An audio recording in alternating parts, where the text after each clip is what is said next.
Let's waggle into a mailbag. Let's wiggle into waggle bag. I have stuff. Okay. I have some nostalgia. Okay. And some sports. Well, food, sort of. Kinda. Well, that sounds like my idea of a good time. All right, let's start with the old stuff. But hang on. Yeah. You got to say hello to reality stories. We have reality stories? We do now. They've Most subscribed of the stories to us. we have kind of bend reality a bit. Yeah, but they have subscribed to us on YouTube. Really? Yeah. On purpose? Well, apparently. You sure somebody didn't just click it wrong? Yeah, it could have been that way, as you say. So, hey, reality stories. Had your mental checkup lately? No. Y'all okay? Sure. Have Anyway. you ever? It's like asking someone with a flu, "How you doing?" "I'm okay." Good to have you. Thank you. Good to be had. Mr. Gazinski? Yes. You had things and stuff. Adi came up with a list because they do that. Okay. Remember the 1980s? Oh, yeah. I mostly do. And it's not due to any of the cocaine from the 70s, by the way. It's not. Well, and I never did cocaine, so. I didn't either, so it can't be that. Yeah, right. Sorry. I left my brain in neutral there for a moment. 1980s had a ton of consumer goodies, and they found 8 odd ones that just didn't quite make it. Do you remember the CED video? CED? The capacitance electronic disc. Sounds like it should have been something from the Back to the Future movie. Well, they use capacitance electronics all over the place. It's a home video format that showed up on the market ever so briefly. You know, touch lamps and stuff, that's capacitive electricity. Yeah. Oh, we got some of that too. Wait for it. The capacitance electronics disc in the mid-'80s was essentially a vinyl with video. Okay. The CED system read these huge 12-inch discs that were permanently housed inside a plastic shell. Inserting the shell into a CED player would extract the vinyl and then play it for you. Unfortunately, for those of us old enough to remember, the CED just wasn't a good format. The discs broke easily. You couldn't reverse or fast forward. And the picture quality was, how do I put this politely? Horrible. Well, nicely. Awful. Nicely. Additionally, VHS, Betamax, and what I actually had in my house for a while, laser discs, were already available. Did you have the 12-inch laser discs? Yes. I used to sell those. Yep. They weren't bad. I mean, they weren't great. Keep up with the digitalization that came later. Correct. But quality-wise, they were I thought better than VHS and close to Betamax. Yep, I agree with you. Lost the battle. Well, at least, the consumer battle. Yeah, they were expensive. Yep. So you got VHS, you got your Betamax, you got your Laserdiscs out there already. It was introduced in 1984 and was, of course, obsolete the moment it came out. Maybe even a little before. Here's your shocking part. The CED was first designed in 1964, but it got stuck, as many things do, in development hell. Oh. Just think if that would have came out in the 60s. When's it coming out? 2 weeks. What do you think? Listen, give me a month. Give me 2 more weeks. I don't understand. Longest 2 weeks in history. These great ideas show up and people go, sure, do that. Really slowly because we don't have the money. Mm-hmm. How about Lifesaver Soda? Remember that? I barely. I remember. It did not last long. Right. I remember an inkling of it, and I remember it running past my brain and me going, no. I would have tried it. Yeah. Well, yeah, I believe that. I would have. Sure. I don't ever remember seeing it. I never saw it anywhere. I think I saw an ad for it. There you go. Because even the businesses. Anyway, Lifesavers, the candy, said, hey, let's put this in a can and make it fizzy. Fuzzy? Well, so to ride what else you put into it. So to ride the soda fuzzy. high of the 80s, Lifesavers released Lifesavers Soda. I have a picture in front of me of Orange Punch. Came out in 91. Came out in 1981. Okay. It came in flavors. Okay. Was supposed to, and according to most, did taste just like the candy. So what could go wrong? It was really sweet then. It was like exactly A&W right. root beer. No, I love A&W root beer. So do I, but I don't want that same experience with my fruit-flavored fizzy drinks. Thank you. So it came out in 81. Everyone found it too sweet. And it went in back. 82. Remember the clapper? Yes. Actually, this is kind of a weird one because the clapper is still sort of available. Yep. But if you remember the originals, clap on, the clapper. You plug the clapper to an outlet, plug a device into the clapper, and you can now turn it on by just clapping your hands twice. Yep. The problem was, what could go wrong? It wasn't really well designed. Imagine. Yes, anything from an audience clapping on TV to a dog barking, which sounds, I guess, like clapping. Shadow would have had great fun with that. Things going on and off. You'd have given that low, oof, and you'd look, the light went out. Hang on. Oh, this could be fun. As I said, you can still buy them, so maybe they've made it improved better. Yeah, I feel better off with Alexa, where I can at least yell at it. What I hate is when the device just gets up and turns around and just ignores you. It crosses its arms. How about the McDLT? There was one. 1984. Yep. The McDLT, a burger in two parts. Yep. You had the top bun, the cheese, and the veggies over here. Yep. Actually, over here. And on the other side, you had the patty and the bottom bun. And according to McDonald's, this was going to keep the cool parts cool and the hot parts hot. It's a nice idea with the best of intentions. What could go wrong? Well, both sides pretty much just ended up lukewarm. Yep, that was exactly what happened. It just wasn't of course, that big a deal. people found the styrofoam package wasteful. Yep.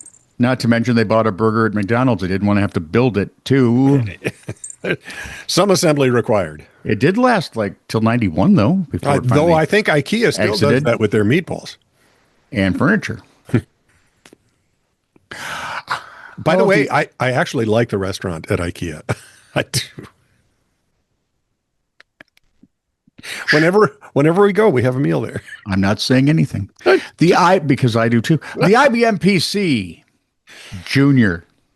Oh, PC Junior. Remember now, the IBM PC was the big dog at the computer market in the 80s. Yep.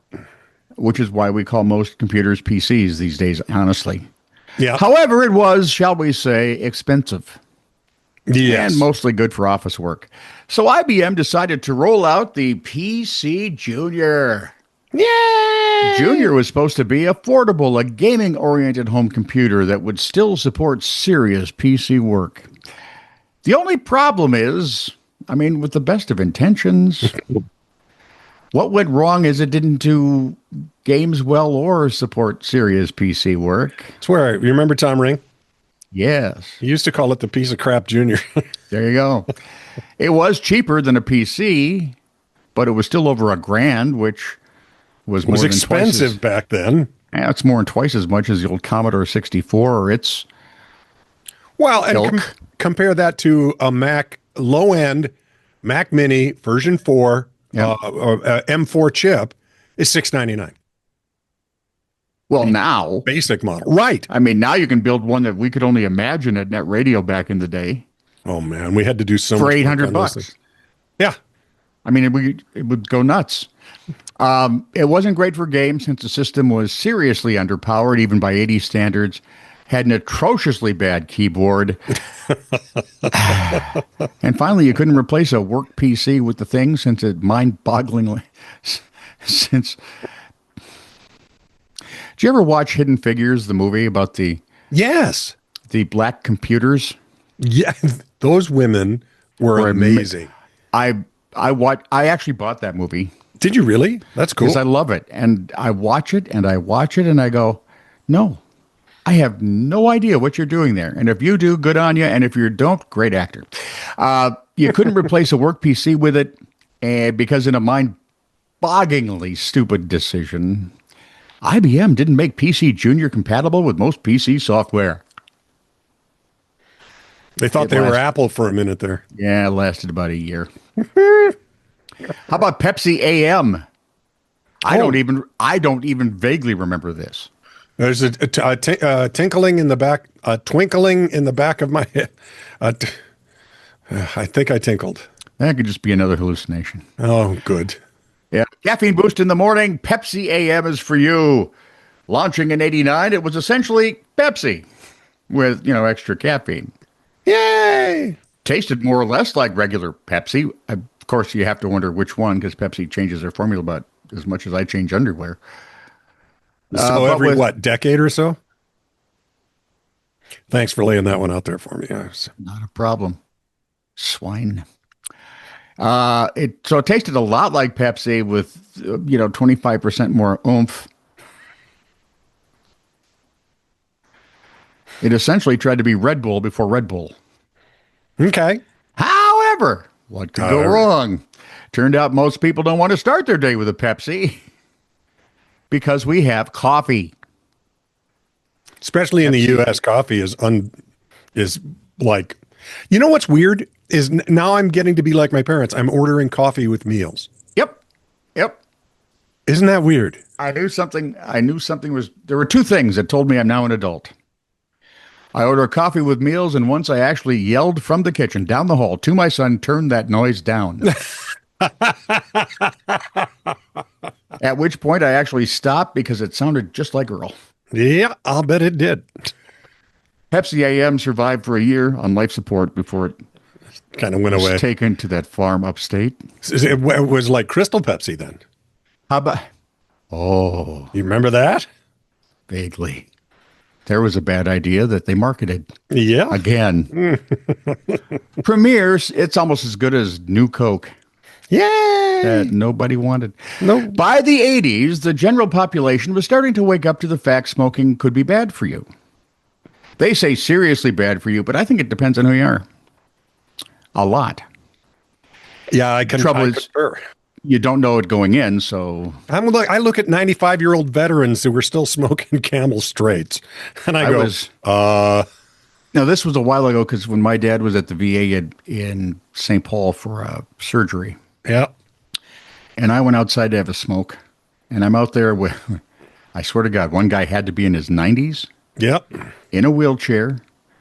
He had his oxygen mask hung up on the handle. The tank was behind him. He had turned it off. Smart move. Yeah. And why was he there?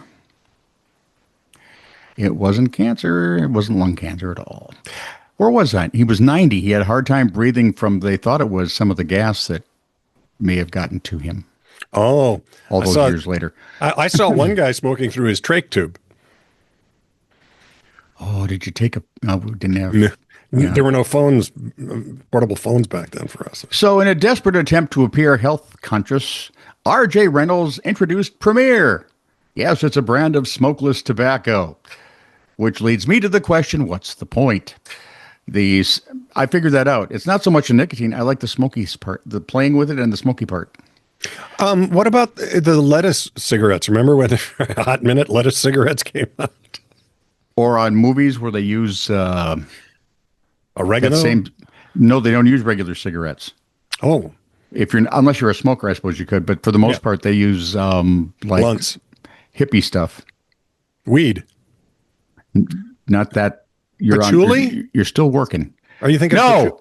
Anyway, the cigarettes featured a hard casing which contained a small amount of processed tobacco and flavoring agents. When my dad was a boy, you smoked cigarettes because they just let the tobacco be the flavor. But what do I know? Yep. So you light the thing's carbon tip, which would heat the tobacco inside, releasing a nicotine aerosol with next to no smoke and tar. Kind of like vaping before vaping. Yeah. Smokers didn't like it much, though, because, and we quote a Japanese consumer, it tasted like poo. Or feet. Nope. He was pretty specific. Yeah. Tony said poo in a foreshadowing moment, by the way. I just did. So you know, later in the week. Oh, great. Indeed, the taste was unpleasant, and if lit with a sulfur match, the premier cigarette produced a stench not unlike really bad farts. God, I want one right now. I want to try one now so bad. DMC DeLorean is number 8. Okay. Oh, the DeLorean, an 80s icon. Mostly because I think of Back to the Future. That's exactly it. That's the and it was cool because it had the wing doors. Well, the gull wing doors, though, had been done by Mercedes-Benz previous to that. But it just, and it's very sterile looking. It looked like an appliance in your house. Look, I love that. It looked a lot like the Tesla steel truck. Yeah. That's the first time it just occurred to me. Wait a minute. It is one of the most famous cars in history. It's also a really bad car. Not as opposed to the Edsel, which was not. It just, the name didn't work. Well, not only the name, but the design just didn't make it. Or what was the other? What was the one that Nader killed? Oh, unsafe at any speed. Oh shoot! It was the little one, Corvair. Yep. I had friends who still drove old Corvairs in the 90s because they said it's a great car. We don't know what he was talking about. I had friends who had one, where occasionally the steering wheel would become disconnected from the steering shaft. That could have been your friend's problem. Well, next door. The DeLorean looked up. I mean, the DeLorean looked cool compared to what was out there. Yeah. And that pretty much ends anything it had going for it. It was rushed into market, and it showed. Its interior components looked and felt cheap, not matching its outward appearance because it wasn't cheap. Underpowered engine that disappointed drivers expecting to be zoom zoom. But it lives on in 3 movies. That's right. Back to the Future, Back to the Future 2, and Back to the Future 3. Although, honestly, I really like the steam engine. I like the locomotive one, yeah. That got up to 88 miles an hour. That was pretty cool. That was nice. More wood. It couldn't be science fiction. Had to be true. Didn't it? Is that your whole list? That's the whole list. Wow. Yeah. From the Blackstone Ipswich Cambrian Choir bulletin sign thing. Men wanted to sin in our choirs Monday nights. Because Wednesday night's Bible study. Exactly. Yep. I love that crap. Now and again, spell check helps. Oh, but I'm not sure, because in the old days, remember, spell check would help you, but only if you didn't misspell it with an actual word. Right. Nowadays, it's better. Oh, good. By the way, updater. We got an update on a story we generally follow. The Gloucestershire cheese rolling event. Yes. Was won by the same guy as last year, Tom Kopke. A dynasty in the making. He's 23. He has his own YouTube channel. And he's young. All the other competitors are going to have to watch out. There was a gal who won the women's race, but there were a lot of injuries this year. Well, I can remember they got to chase that rolling. Well, you're racing downhill after a wheel of cheese. And if you see the hill, you realize this ain't no smooth hill. At that point, I'm coming over that crest of the hill going, nope. Nope. But he's won it going 2 back years to the bands, having a ham and cheese and a beer and watching you guys go. And the guy says, "This cheese is mine, ma, say." And he was, I just thought, there we go. I think Jerry the Mouse would kick their butts. Do you? Yep. Have you seen the way he zips around with Tom chasing him? You bet. Yeah, well, if we can get Tom to chase him, he'll win every time. Oh, he'd win anyway because he's tiny and he's a mouse. Of course, he's a cartoon mouse, which might make it difficult. Yeah, exactly. Do you have any other? I do. Updates? Oh, okay. Did you watch the Indianapolis 500? No. Did you watch the Wienermobile 5? Did you? No. The Weenie 500? Yeah. And I thought maybe they're just having heads of state race. That's all I could think. That was my first thought. And then I said, oh, man. But remember, we were kids. Everyone wanted, What would you like to do? I'd like to drive the Wienermobile. Yeah. Oh, cool. Boy. The Batmobile, man. That was it. Yeah, but the Wienermobile has a problem. It's got a high center of gravity, and any wind will turn it around. Yes, is what every 10-year-old boy worries about. So there were 6 of them racing. There was to represent the country. Yeah, of course. Yeah. There was the Shy Dog for the Midwest. That's cute. The New York Dog for the elitist in the East Coast. The Slaw Dog for the elitist in the Southeast. The Sonoran Dog, Sonoran, not Snoran Dog for the Southwest. Okay. Chili Dog had the South, and then Northwest was the Seattle Dog. Okay. Each of those Wienermobiles were the first competitors in the inaugural Weenie 500. Is this? I hope it's 500 feet. Where Wienermobiles raced up to 60 miles per hour. Yeah. Because if you go faster. Yep. If you're wondering. Yes, I'm wondering. The Slaw Dog won. That would be the Southeast elitist hot dog style. Snot-nosed. Sure. They say it was a photo finish. I don't know. It got past Shy Dog at the end, I guess. Okay, well. Although a Chicago hot dog is pretty hard to beat. I like Chicago dogs. They're all right. There was, of course, the celebration afterwards. Which was? In the Wiener's Circle. It goes so wrong if somebody doesn't read. Well, you know how they always shake up the champagne and spray the champion with it? They sprayed it with mustard or ketchup. They did condiment spray. Yeah, okay. The best part is if you miss the race itself, you could actually watch highlights during the pre-race of the actual Indy 500 2 days later. Well, gosh, I can hardly wait for that. I want to know how they convinced the folks at the Brickyard to do this. Well, and then I thought, I know how. Well, I remember when I was doing some work at the local horse racing track here in Minnesota, and they did Canterbury Tales. Yeah, they raced a buffalo against horses.